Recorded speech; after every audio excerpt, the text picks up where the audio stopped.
I'm only sitting here because they have not only have they not gone on record, they've denied it, and they've tarred my family name and a long history of serving this country, and have other congressmen out talking about Russian disinformation. This whole smear on Joe Biden comes from the Kremlin. I held a top secret clearance from the NSA and the DOE. I served this country for 4 years in one of the most elite environments in the world, Naval Nuclear Power Training Command. And to have a congressman out there speaking about Russian disinformation, or Joe Biden at a public debate referencing Russian disinformation, when he knows he sat face to face with me, that I traveled around the world with his son and his brother, to say that and associate that with my name is absolutely disgusting to me. Did you complain about that? I mean, to suggest that you were committing treason or a part of a foreign attack on our democracy, which is how they characterized it. I mean, that's such a serious and I think unfair charge. Did you bring this up with them? Well, in basic form, you're exactly right. They are publicly accusing me of treason right now, treating me like I'm insignificant, or the 50 years of history that my family served this country is insignificant. And that's why I'm sitting here having this. I assure you, this is the absolute last place I want to be right now, and the last thing I want to be doing right now. But I feel like I have a patriotic duty to this country and every American citizen to go on record and to find the facts for them and let them do their own work. Let them decide how they view those facts or not. But for the Biden family to deny these facts, and then not only deny them, they could have just said no comment. But they didn't say no comment. They then brought in Russian disinformation and basically associated my name with that, which is absolutely disgusting to me. And I had to go on the record. Last weekend, I was in Virginia. Sadly, my sister-in-law passed away at around, I think, 6:38 Saturday morning. That's the wife of my brother, who spent 28 years serving this country as a naval flight officer and just retired. So you can imagine me dealing with that and the tragedy of that. When I saw Adam Schiff go on record talking about Russian disinformation after this email had been posted online by the New York Post, and remember, that email was to me from James Gilliar, right? It wasn't, I wasn't blind carboned or CC'd on that. It was to me stating that I was going to be the CEO of this enterprise. I was at the end of my rope.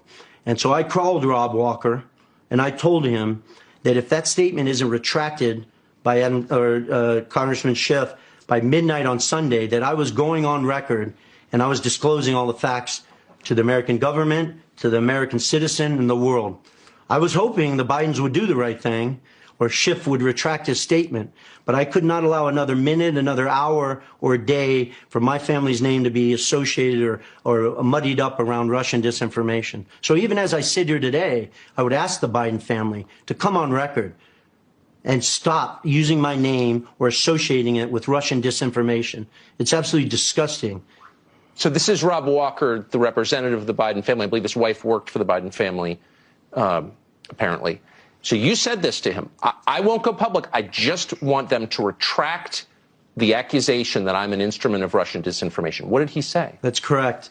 Rob is under a tremendous amount of stress. Right. Obviously, his wife and a child. And he said, listen, let me make some calls. Let me call George, who's Hunter Biden's lawyer, and see what I can do. But he sort of presented it as if that's going to be impossible for me to get done. And, I'm not naive. I know that's not impossible to do. That's a single phone call from Joe Biden to Adam Schiff saying, basically, go on record and retract your statement. You got over your skis. And when I was up late that night, and when the statement wasn't retracted, come Monday morning, I was ready to go on record. And how that record was, I was willing to go in front of any senator, any congressman, the Department of Justice, the FBI, or sit here with you, Tucker, and basically provide the facts to the American people and let them make their decision. This isn't a political focus of mine. People were accusing my family of treason after I served this country and defended this country. So the reason you wound up here in this interview, and I just want to affirm for our audience, I don't think you had any desire to do this interview. Absolutely no desire. Is because nobody else told your story. So were you surprised, given the trove of documents you have, given the credibility that I think is apparent that you have, that no other news organization took the time to unpack this story.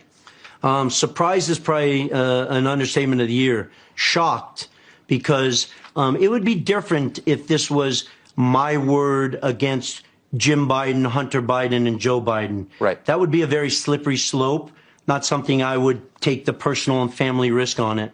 But I've provided more documents and facts that validate times, meetings, who participated. That email to me on May 13th was generated by somebody else sent to me. It wasn't me generating. These text messages that I've provided are Hunter Biden in the first person, Jim Biden in the first person, James Gilliar in the first person, Rob Walker in the first person. It's not me generating the text messages. It's them speaking. So you can interview them. The FBI can interview them. Our government can interview them. But I was shocked that not only the media is not only discussing this, they're going to the other extreme. They're dismissing it as Russian disinformation.